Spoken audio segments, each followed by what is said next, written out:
بسم اللہ الرحمن الرحیم۔ معزز سامعین و ناظرین، آج کا ہمارا موضوع ہے ریاکاری کا وبال۔ معزز ناظرین، اللہ تعالیٰ سے ہمیشہ یہ دعا مانگنی چاہیے کہ اللہ تعالیٰ ریاکاری سے بچائے اور اخلاص کی دولت عطا فرمائے۔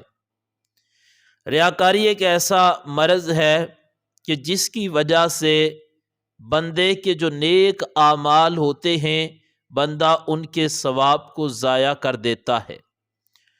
امام الانبیاء صلی اللہ علیہ وآلہ وصحبہ وسلم نے ارشاد فرمایا، قیامت کا دن ہوگا، شہید کو اللہ تعالیٰ کی بارگاہ میں پیش کیا جائے گا۔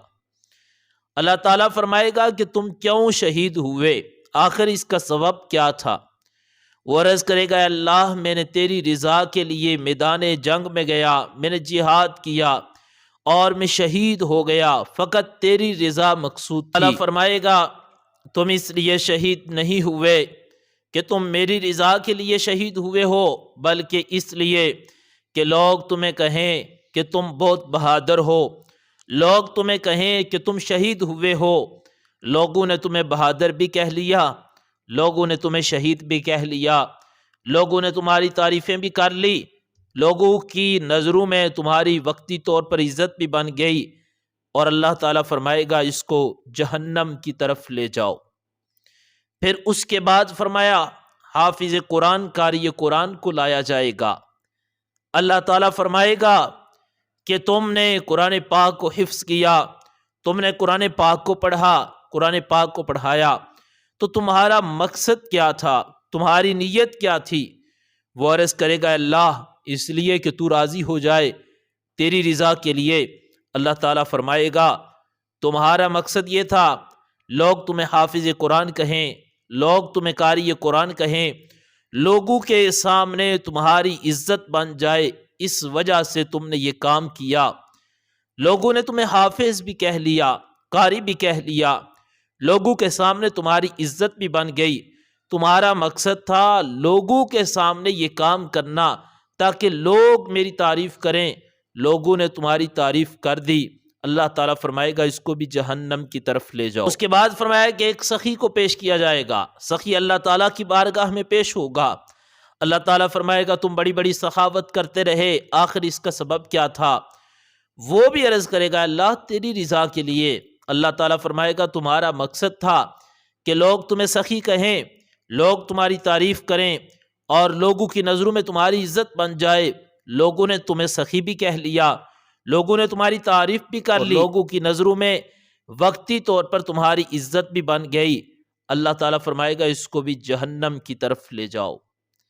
معزز ناظرین، اسی طرح باقی اعمال کرنے والے افراد کو بھی پیش کیا جائے گا، لیکن کیا ہوگا کہ جن لوگوں نے اللہ تعالیٰ کی رضا کے لیے اس دنیا میں کام کیے ہوں گے، علم پڑھا ہوگا، سخاوت کی ہوگی، انہوں نے میدان جنگ میں جا کر جہاد کیا ہوگا اور وہ شہید ہوئے ہوں گے، وہ تو جنت میں داخل ہو جائیں گے، کیونکہ ان کی نیت صاف تھی، ان کی نیت میں اخلاص تھا۔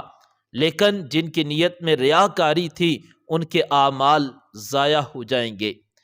معزز ناظرین، اللہ تعالیٰ اس چیز کو بہت ناپسند فرماتا ہے کہ اللہ تعالیٰ کا بندہ ہو، دینے والی ذات رب کی، عزت دینے والی ذات رب کی، اور مال دینے والی ذات رب کی، زندگی دینے والی ذات رب کی، نعمتیں عطا فرمانے والی ذات رب کی، اور بندہ اعمال کسی اور کے لیے کرے۔